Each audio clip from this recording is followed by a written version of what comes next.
This lesson is solving systems of equations by graphing.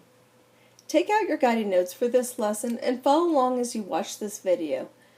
Feel free to push pause at any time to allow time to write and solve problems, and push play when you're ready again. At the top of your notes you will see a box to the right with the definition of system of equations. A system of equation is when you have two equations with two unknown variables. Systems can have one of three possible solutions. It can have one solution, which is the point where two lines intersect, and the solution should be written as an ordered pair. No solution, because the two lines never intersect, or infinite solutions because the equations describe the same line. When determining the solution to a system, you must graph the two equations on the same coordinate plane. Remember, to graph an equation, it is ideal to have them in slope-intercept form. Let's look at problem number 1. Both of these equations are already in slope-intercept form. Because the y term is isolated, we know this because there's no coefficient in front of it other than a positive 1 that we don't see, and is set equal to the x term, followed by the constant. If you recall, the slope-intercept form of an equation is y equals mx plus b. Hopefully you've graphed linear equations before, so this will be just a quick review. When we graph an equation, we always begin with b. The b value is your y-intercept. Y-intercept is a point where the x value of the ordered pair is always equal to 0, and the y value is whatever your b is in the equation. In this case, it's -1. So if I were to graph this equation, I will begin by plotting the y-intercept of 0, -1. So it'll always be on your y-axis, and so there's the point. Notice I only put one point. An ordered pair is just the location of the x and the y value. Then from there I will use the slope to find the next point on the line. So the slope is the m value. That's the measure of the steepness of the line. It is the coefficient of your x, so the number beside your x is your m value. So m is equal to -2. Now keep in mind, your slope is supposed to be represented by a fraction. -2 is not a fraction, or at least not in fraction form, but we can make it into a fraction. Any whole number can be a fraction just simply by putting a 1 under it. This fraction represents the rise or fall over the run, maybe run to the right, to find the next point on the graph. So you will rise or count up if the numerator is positive, and the top number is positive, but you will count down or fall if the top number is negative. Because our top number is negative, it's -2, so I will count down 2. But your denominator of the fraction should always be a positive number. That's why we will always run to the right. There is one exception which I'll get to later, but always say run right. So I'll count down 2 and run right 1 and plot my next point on the line.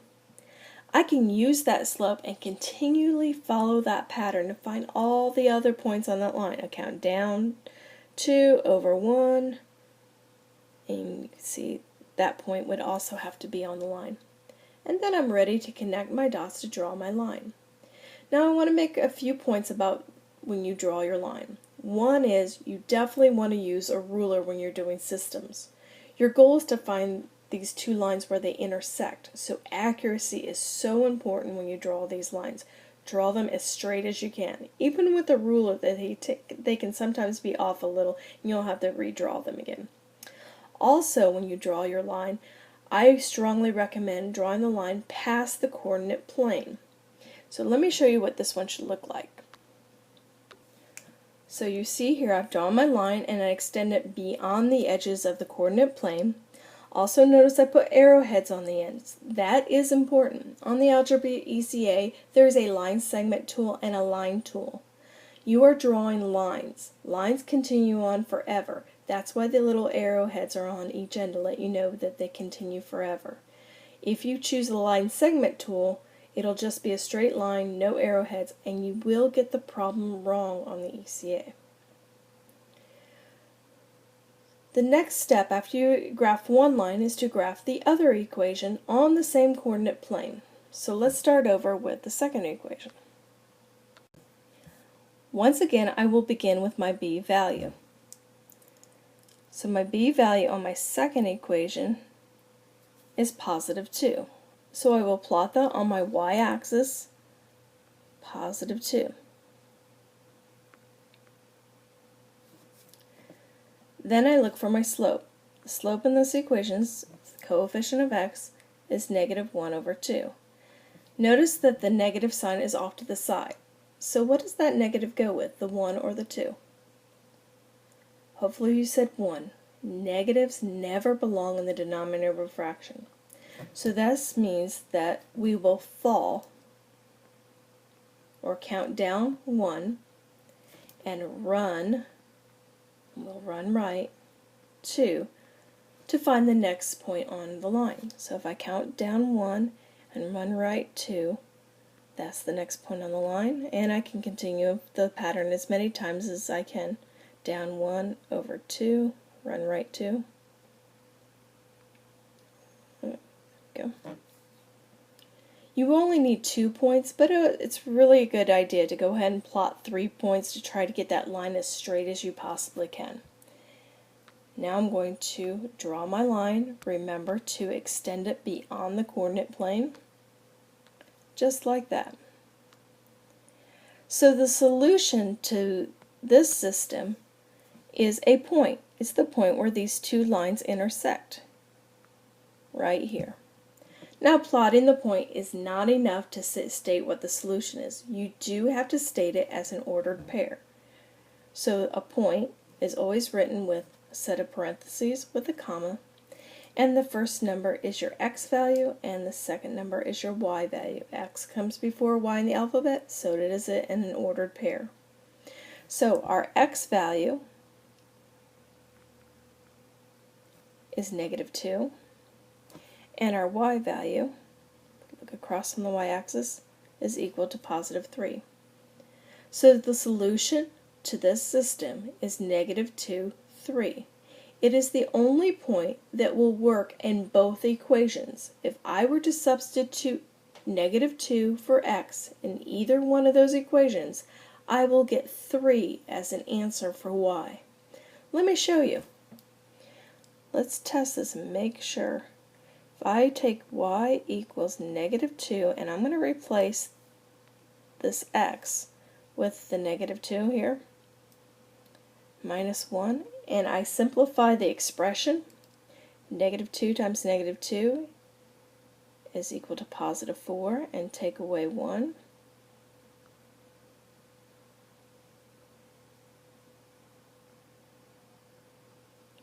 That is equal to 3, and that's that y is equal to 3.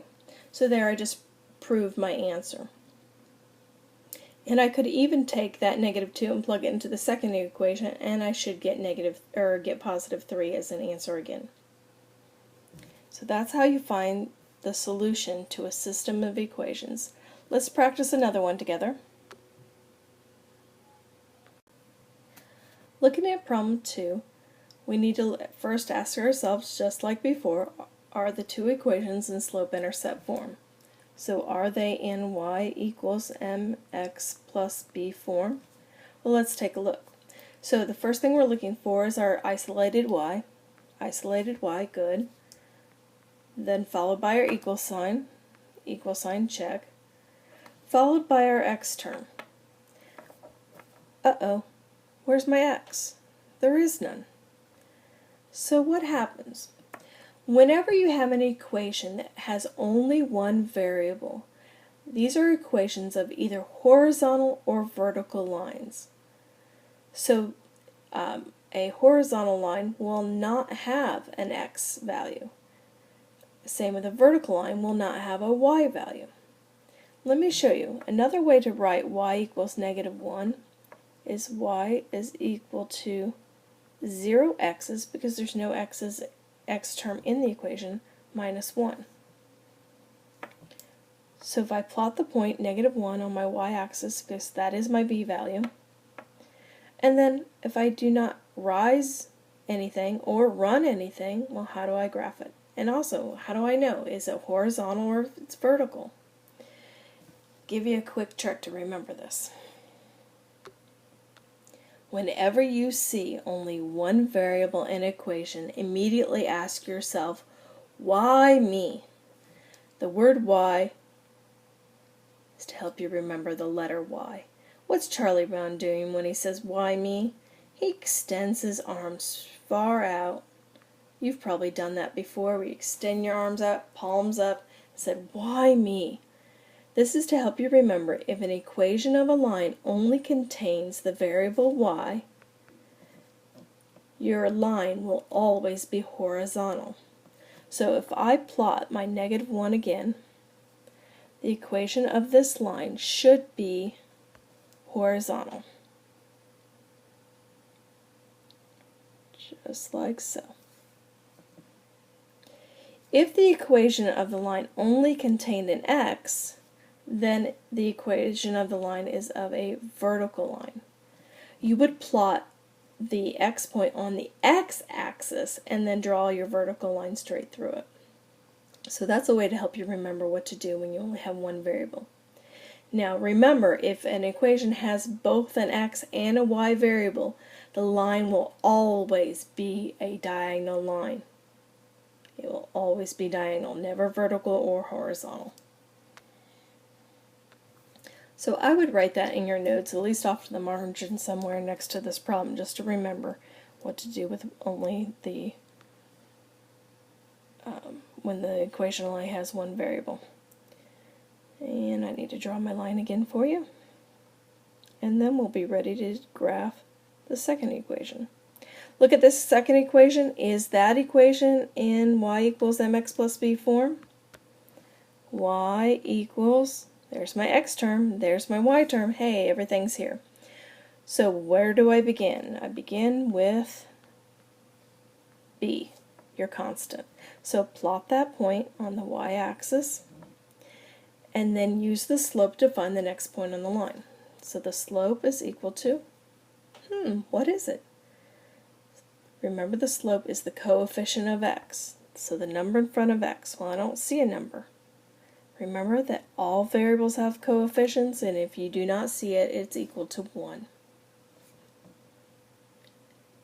Now we want our slope to be a fraction so that we can clearly see our rise and our run. So because it's a whole number, we can simply write a 1 under it to turn it into a fraction.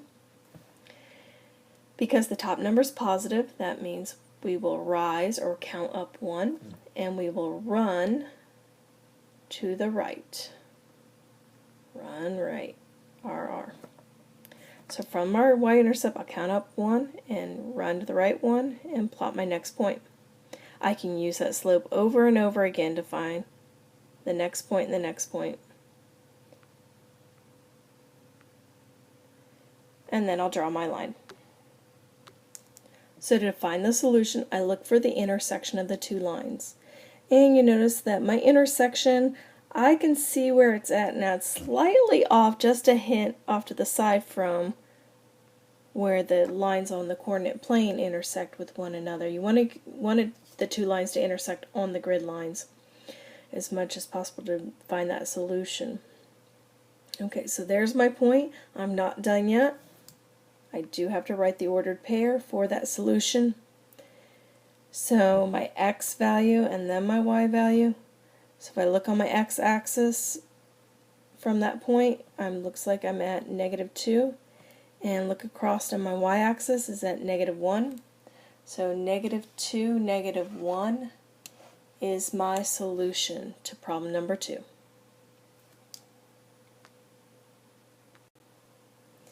Okay, let's look at problem number 3 as our third example. Start off by asking myself, are my equations in y equals mx plus b form? y equals mx plus b, yes. Y equals mx plus b, yes. Either one of those equations, just only one variable, no. So I know I don't have horizontal or any vertical lines. Okay. So now I can just start graphing. The first equation, I begin with b at -4, plot my point. And then I need to look and see what the slope is. The slope is equal to -3/4. The negative does go with my numerator, not the denominator. So because I have a negative number, I have to fall 3 and run right 4. So let me do that. So I start at my y-intercept and I have to count down 3. 1, 2, 3. Uh-oh, something's going on. I'm falling off the graph. So I told you there's this one exception where you will go to the left, and this is the time. If you ever use your slope to go to the next point and you find yourself falling off the graph, then you need to back up. What I mean by back up is you're going to do the opposite of what you did before. Excuse me. So I will, instead of fall, I will need to rise 3 and go to the left 4. So I just change my signs. That makes it a positive over a negative. And I back up. So I count up 3, 1, 2, 3, and back up 4 right here to find the point on the line that comes before my y-axis. Okay. And I can keep on following that pattern the other direction if there was more room on the coordinate plane, but there isn't this time. So that's the only time you will ever go to the left, basically, is when you're backing up. I'll go ahead and graph my line now. I remembered to extend my line beyond the coordinate plane. And now I'm ready to graph my second equation. I begin with b, which is my positive 1, so I'm going to plot that point.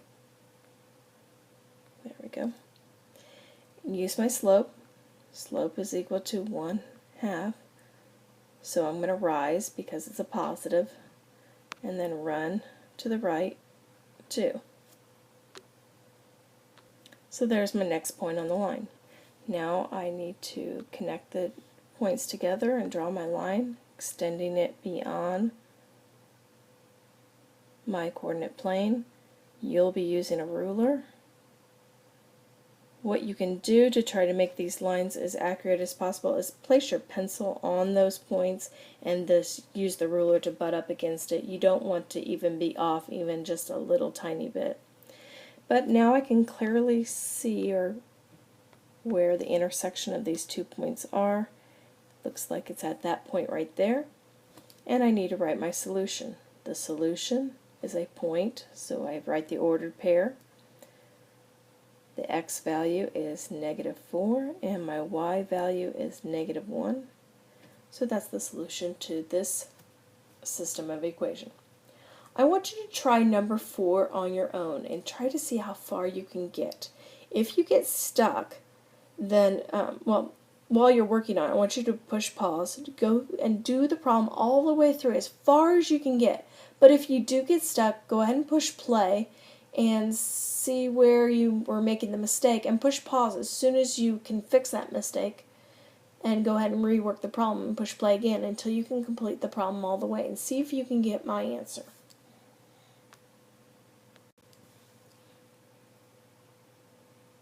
Okay, are you ready? If not, go ahead and push play and keep working. Alright, you're either ready or you were stuck. So let's begin. Begin with b. So I plot my -1. I'm in trouble drawing it, just a second. I need to find the slope of the equation. Oh, there's that invisible 1, and I turn it into a fraction. So I rise 1 and run to the right 1. Plot that point. Draw my line. This is a good checkpoint for you. Remember that if you have a positive slope, your line will always go uphill. If you have a negative slope, your line should be going downhill. I don't think that's very straight. Let me try drawing that one again for you.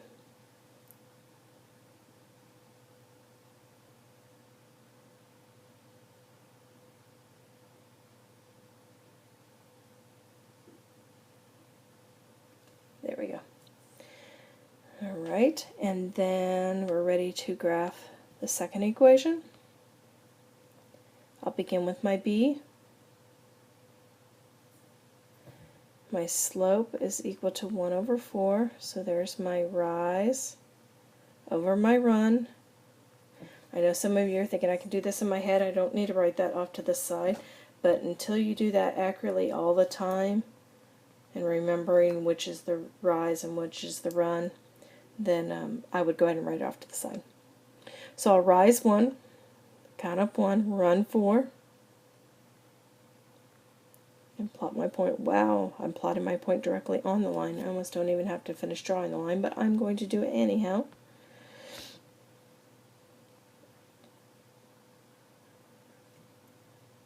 That second part is definitely not straight. I can only draw 1/2 of my lines when I use my line tool, so okay, I know it's not super straight, but I know I can see where the intersection belongs. Right here. So your final answer, did you get as your solution 4, 3, positive 4, positive 3? If not, then go back and see where you made your mistake. If you need more assistance at this point, please see an instructor. Okay? We've got some more example problems I want to help you with. Now look at problem number 5. Here's an example of equations that are not in slope and intercept form. You see that we have our x term, then our y term, equaling the constant. This is called standard form. It is not ideal to graph an equation from standard form. We do need to rearrange these equations to get into the y equals mx plus b form. So to do this, the first thing you want to do is to move your x term after your equal sign. So we have 2x plus 3y equals 6. You want to move your x term to the right location. When you're moving a term from one side of an equation to the other, you must use its inverse operation. So basically, change the sign. If you cross the lines, the equal sign, you change the sign. So we make it a negative 2x. You'll do that to both sides of the equation so that you create a zero pair and it cancels out. You're left with 3y is equal to negative 2x, write your x term first, plus 6. You do need that positive sign in front of the 6 now because it's no longer the leading term of the expression. One last step to get this into slope-intercept form, and that is to isolate your y term, or isolate your y variable from its coefficient. So we have the coefficient of 3 that's directly beside your variable. And when you have a coefficient, that's a way of showing multiplication or division. Beside it means multiplication, so you have to do the opposite, divide. Way to remember this is beside it, divide it. So we'll divide by the 3. On the other side of the equation, we have to do the same thing, but you must divide every term by 3. Let's simplify all our fractions. So 3 over 3 reduces. We do not need to write the 1. Negative 2 over 3 does not reduce, so we leave it negative 2 over 3. Then write your x, plus 6 over 3 reduces to 2. Now another side note about reducing these fractions. Do leave your slope in fraction form, regardless if it's improper. So if the top number is bigger than this bottom number, leave it as a fraction. Do not change it to a mixed number. Alright, so we have our first equation, and I'm going to rewrite the equation down here for you.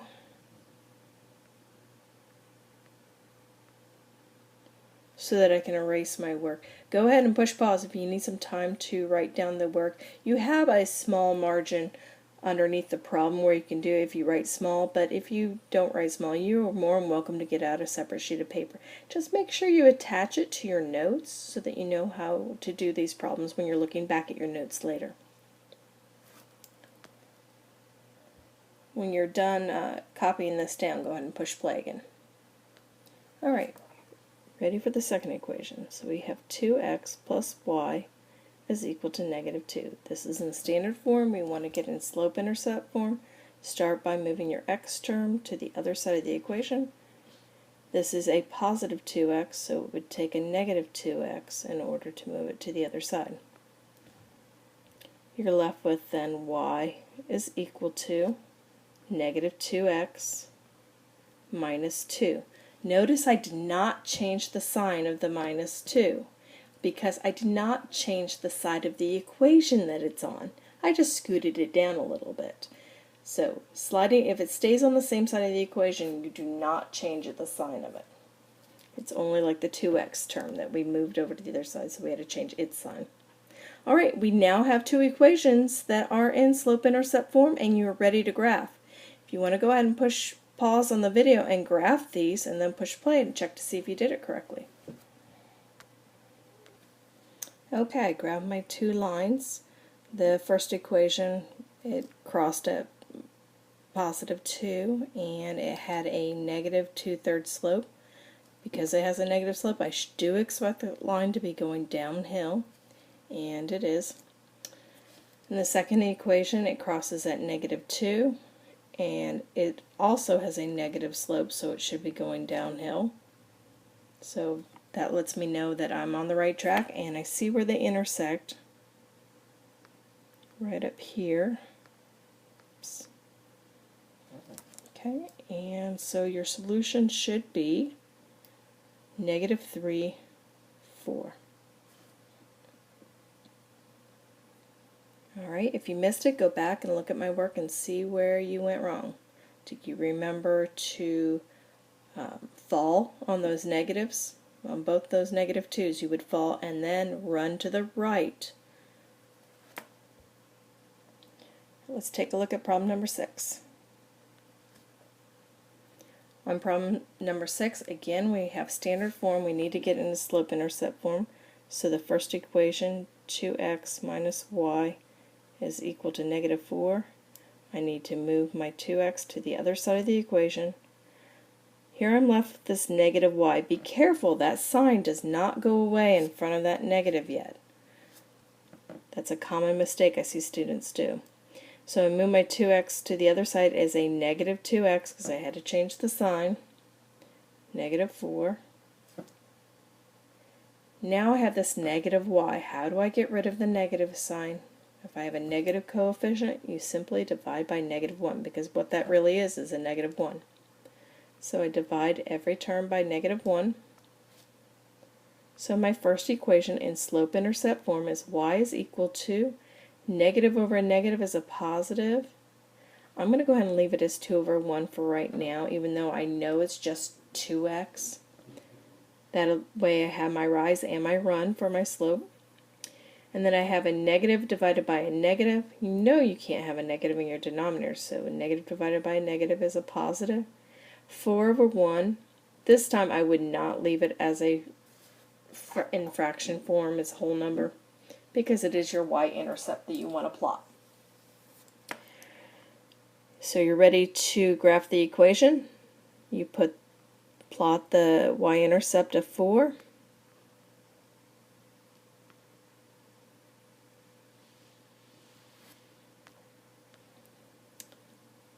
The top number on the slope is positive, so it's going to be a rise. So I'm going to rise 2. What do we do here? Think about it, because if I try to rise, I can only count up 1 without falling off the graph. What do?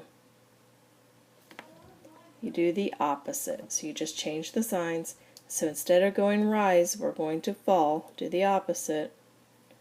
Fall down 2, and then we are going to go to the left 1 to plot the point. connect the points to graph your line and extend your line beyond the coordinate plane. For the second equation, we have x plus y is equal to 1. Again, your first step is move your x term to the other side of the equation. You must do that before you do any dividing. That becomes a negative x because we had to change the sign, plus 1. We did have to give it the 1 its sign now because it's not the first term. And we're ready to graph.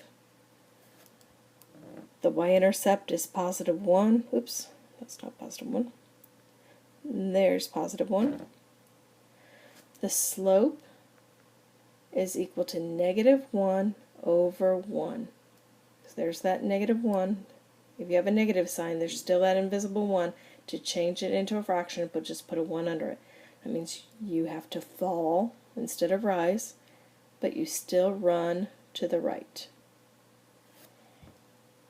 Down 1, run right 1 is right there.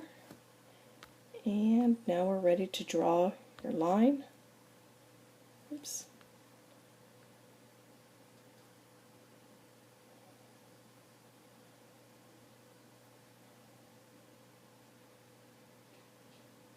And you can already see your intersection right here. So the intersecting point, which is the solution to the system, is negative 1, 2. And it must be in that order. Alright, I want you to try problems 7 and 8 all by yourself. Push play when you're ready to check your answers. I'm not going to spend a whole lot of time going through step by step by step, other than making sure you remember how to rearrange equation to put in slope-intercept form. Go ahead and try those and then push play. Alright, you ready? Let's see how you did. The first thing you would do is you need to get the first equation in slope-intercept form by moving the x term to the other side. So you should have y equals negative x minus 2. That puts it in slope-intercept form. We're done with that part, so graph it. You have a y-intercept of negative 2. The slope is equal to negative 1, and then put a 1 under it so that you know that you have to go down 1, or fall 1, and run to the right 1. So far so good. Graph your equation, then look at your second equation. Putting that in slope-intercept form, well, y is already isolated, even though I don't see an x, so what are you supposed to remember? Oh yeah, why me? There's only one variable, so this equation of the line is horizontal. It's horizontal at negative 4. So you need to plot your point at negative 4 and then draw your horizontal line. So your solution is at positive 2, negative 4. I almost wrote it backwards. You're going to use your x and then your y. How'd you do? Great. Alright, one last concept to go to, so let's look at problem number 8. Alright, so far all the examples I've shown you, there has always been the intersection of the two lines. Therefore, there was always one solution. But do you recall that there are two other possible solutions? One is no solution, where after you graph the lines do not intersect, or there are infinite solutions. So I'm going to be demonstrating problems of these types. So just like before, the very first thing we need to do is get the equations in slope-intercept form. And I made these just a little bit more challenging for you because these equations are not in slope-intercept form, nor are they in standard form. These are just equations. But we still need to get them into slope-intercept form in order to graph them. So let's take a look at the first one. Follow me along, write these down on your paper, and work them out with me. Let's see if we can figure them out. They're a little funny looking. They don't really have a named form. They're just equations. Alright, so the form we want is y equals mx plus b. So the first thing we want is our y term. Where's our y term located right now? Oh, there it is. But it's on the wrong side of the equation. Alright, so our first step, normally we were moving the x term first. Let's move that y term. Let's get that over to the side of the equation that we want it on, over here. Just like before, when you take a term, one side of the equation to the other, you have to do the inverse operation. So we subtract the y, subtract the y. So yes, you have a 0 on this side.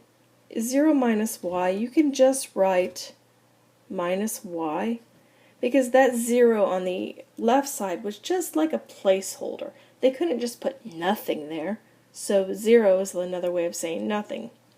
When we move something over there, then there is something, so the 0 really isn't needed anymore. So we write negative y is equal to, well, we moved our y over, and I noticed the things that I have left are the constant and the variable term, the x term.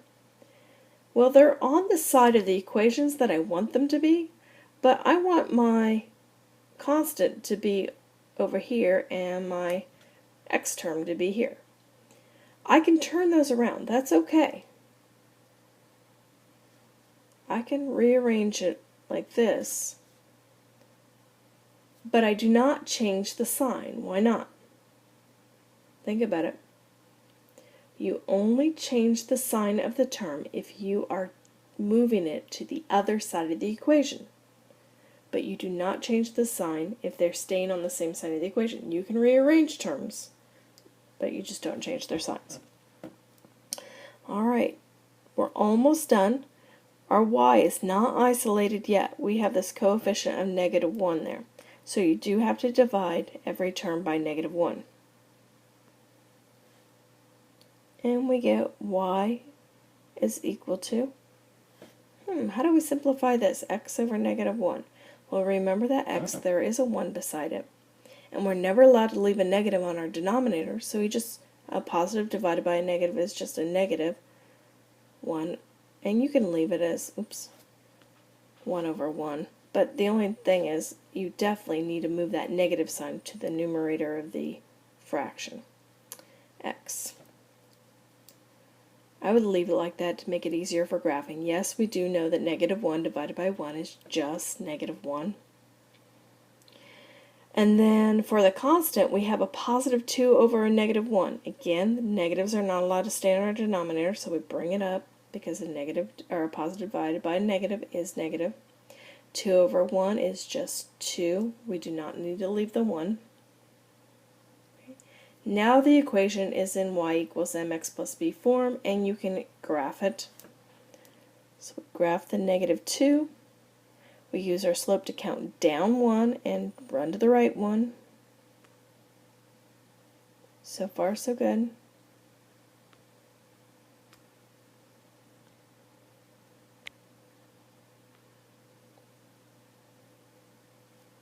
So I draw my line.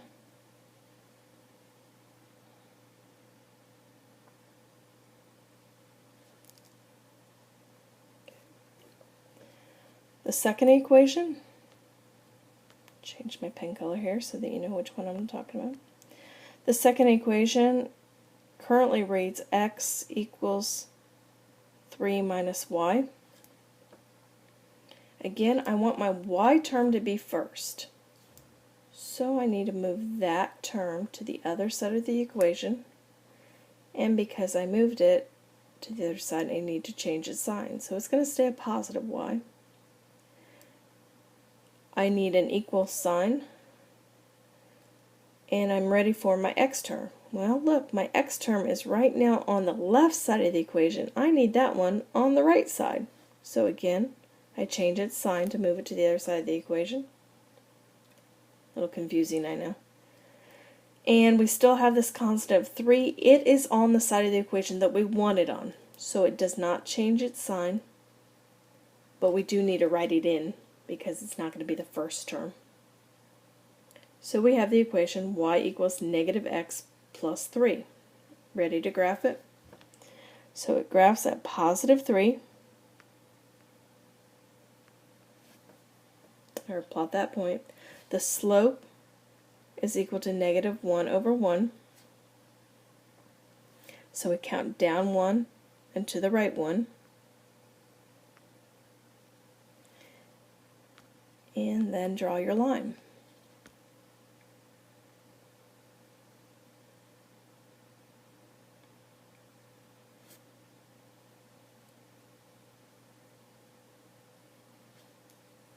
All right. What do you notice about these two lines? Well, are they ever going to intersect? The answer is no, they're never going to intersect. So this is an example of no solution because the lines do not intersect. So when they ask you what's the solution, you have to write no solution. Sometimes on multiple choice questions, they may have an answer that looks like this, and I want you to understand what it is and not things. You'll see it looks like a 0, but they put a line through it like this. This is a shorthand way of saying no solution. You may only see those on multiple choice questions. There's no way to type that in as an answer. So on questions on the ECA where they want you to type your answer to the solution, you can't type that. You'll have to write the words no solution, or they'll have that symbol or the word no solution in a multiple choice question. So I want you to be aware that that's a way to say no solution. It's different from 0 though. If you make a 0, that doesn't say no solution. That's saying your solution is 0. Okay. So no solution. So what do you notice? Those lines are parallel. That's a key word for you. When you have two lines that never intersect, then they're said to be parallel. All parallel lines. What do you know about parallel lines? Have you worked with parallel lines before? There's something similar about parallel lines. Parallel lines, let's look at our two equations. Parallel lines will have, here, that's not the best way, the same. All right, let's take a look at problem number 9. It's a little different.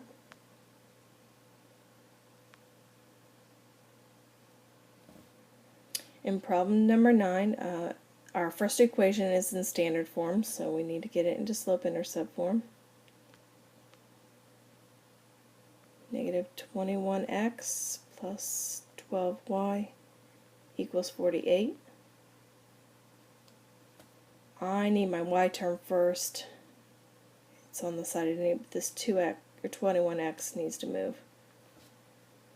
So 12y is equal to positive 21x plus 48. I'll divide each one of my terms by 12.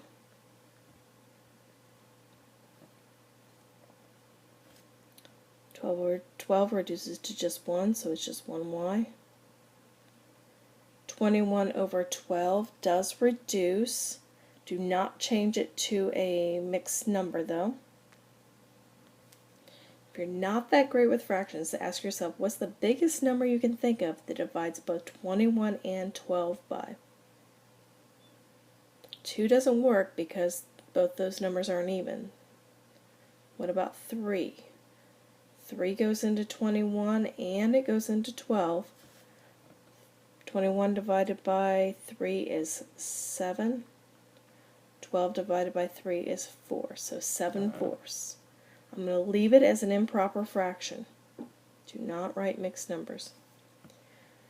X plus 48 over 12 also reduces. Sure, it can be divided by 2 because both the numbers are even, but I know there's a bigger number than 2.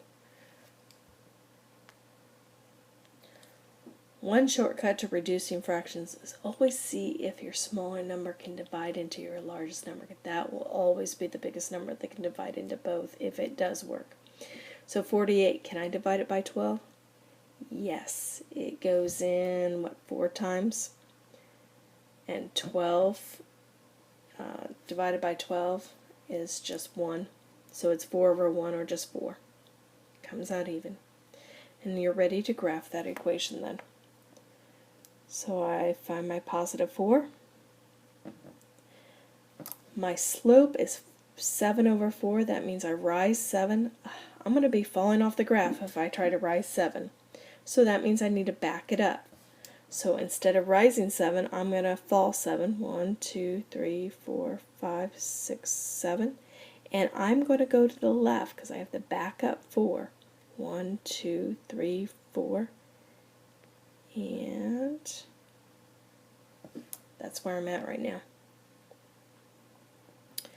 Graph your line. Does that line make sense? My slope is positive, so I expect my line to go in which direction? Uphill. I don't know if that's real straight. Let me try that one again. Alright, let's rearrange the second equation. You have 16 minus 7x equals negative 4y. I need my y term first. That one needs to be first, but it's on the wrong side, so I'm going to write positive 4y. I want my equal sign, and then look at this. I have both my constant and my x term on the wrong side of the equation. So next I want my x term. It needs to go to the right side of the equation, so I'm going to write positive 7x. And then my constant, which is also on the wrong side of the equation, so to bring it over to the other side I write positive 16. So all I've done is rearrange my terms, so I have my y term equaling the x term, then my constant. My y is still not isolated, so I need to divide by its coefficient, the 4. Y is then equal to 7/4, that does not reduce, x plus 16 over 4 is just equal to 4. And we're ready to graph this one now. So it's at positive 4.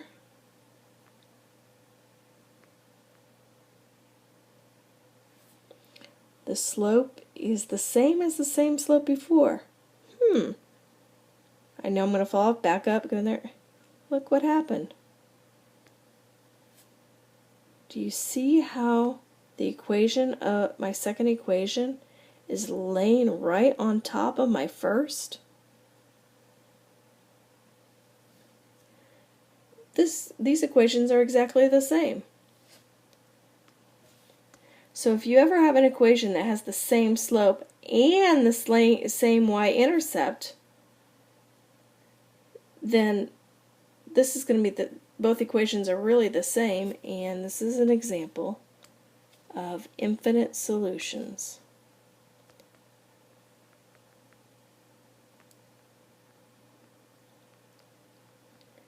Basically what we're saying here is that any point on those lines, any point at all, we could just pick a point and write the coordinates from, would be a solution to this system. We could take any one of them and plug them in and they'll work. All right. I want you to try the next two problems and see if they're parallel or infinite. Go ahead and push pause while you're working and push play when you're ready to check. Alright, ready? Let's see how you did. Your first equation was negative 2y is equal to negative 4 plus 10x. The y term's in the right spot. You need to flip-flop the x term and the constant, but they won't change their signs because we did not change the side of the equation that they're on.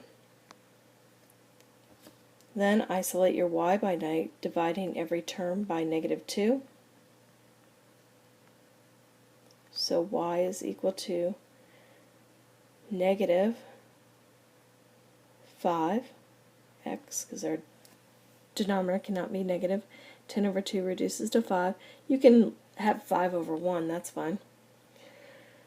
You have a negative 4 over a negative 2. Negative divided by a negative is a positive, and 4 over 2 reduces to just 2. I'm going to go ahead and rearrange the other equation before I do my 2 graphing. My second equation is negative 2y equals 10x minus 4. Rearrange my equation. My y term's where it's at, x term's where it's at, and my constant's where it's at, but I need to isolate my y term. So I divide every term by 2, negative 2.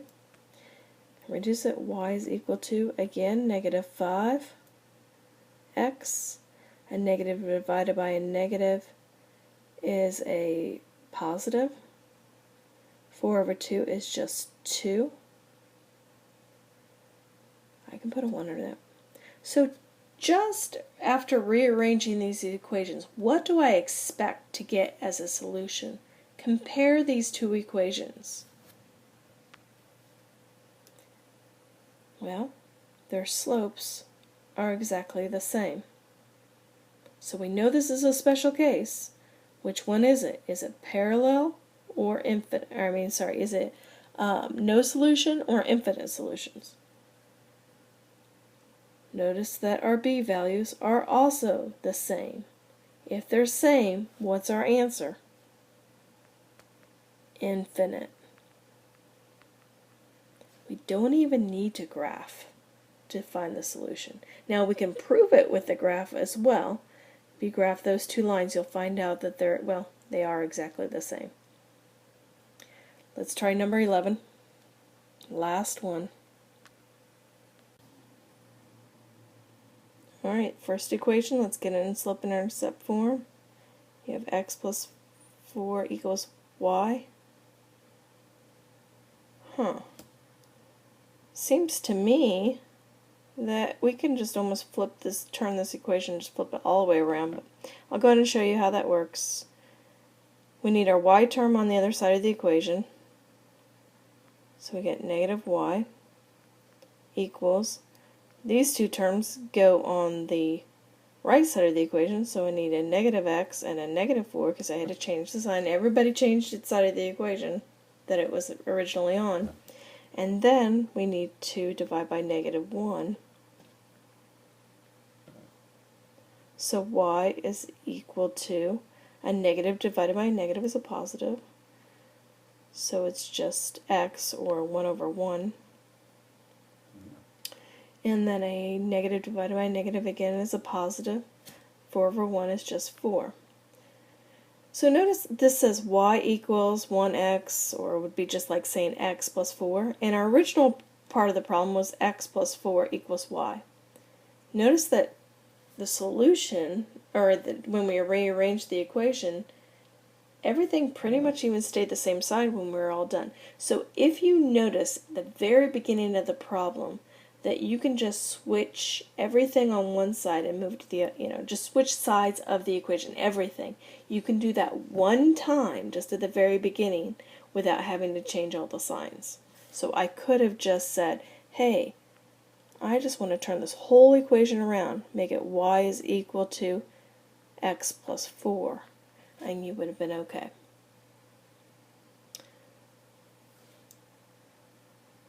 The second equation, again, I'm going to go ahead and get these into slope-intercept form before I even try graphing them to see if it's even necessary to graph. I have negative y minus 2 equals negative x. Oops. There's my y term. It's where it's supposed to be. But then I have a constant. It's not where it's supposed to be. Let's move this constant to the other side of the equation. So you should have negative y is equal to the negative x, it stays put, plus 2. You're almost done. Divide every term by negative 1 to get rid of that negative sign on the y. And then you have y is equal to, well, negative. I'm running out of room here. I'm going to write it over here. The negatives over negatives cancel out. That was the whole point of dividing by negative 1 is equal to a negative over a negative again cancels out. It's just x. A negative or a positive over a negative equals a negative. 2 over 1 is just 2. So I still have this 1 over 1 here as my slope. Now compare. The slopes are the same. Even if I just had one x or just an x, just know that those are the two that are the same. But notice our intercepts are different. Same but different. Hopefully you'll recognize then without even graphing this that this is going to be an example of no solution. You could graph these, and what kind of graph do you expect to see if you were to graph these two lines? You should expect to see parallel lines. So one has an intercept of 4, the other one has an intercept of -2, but they both have a positive slope of 1 to 1, up 1 over 1, or down 1 over 1. My little line tool's a little bent, but there we go. Same with this line. Rise over run is the same in both directions. There we go. I know my drawing's not that great. I didn't get those very straight, but those two lines are parallel to one another, so therefore it's no solution because there is no intersection. Alright, hopefully you have a good grasp now on how to solve systems of linear equations. You have a guided practice after this. The answers are provided. Whenever you have a guided practice, we'll give you the answers. You can check and correct each one of your problems. Sometimes your guided practices are online only, and you are set a goal where you can attempt them as many times as you want, but you have a goal in order to meet, to know that you're ready to start your independent practices, which we do not give you the answers to, and also those independent practices are always graded for accuracy. So please give a try at the guided practices. If you find that you're missing them, see an instructor for more help. Good luck.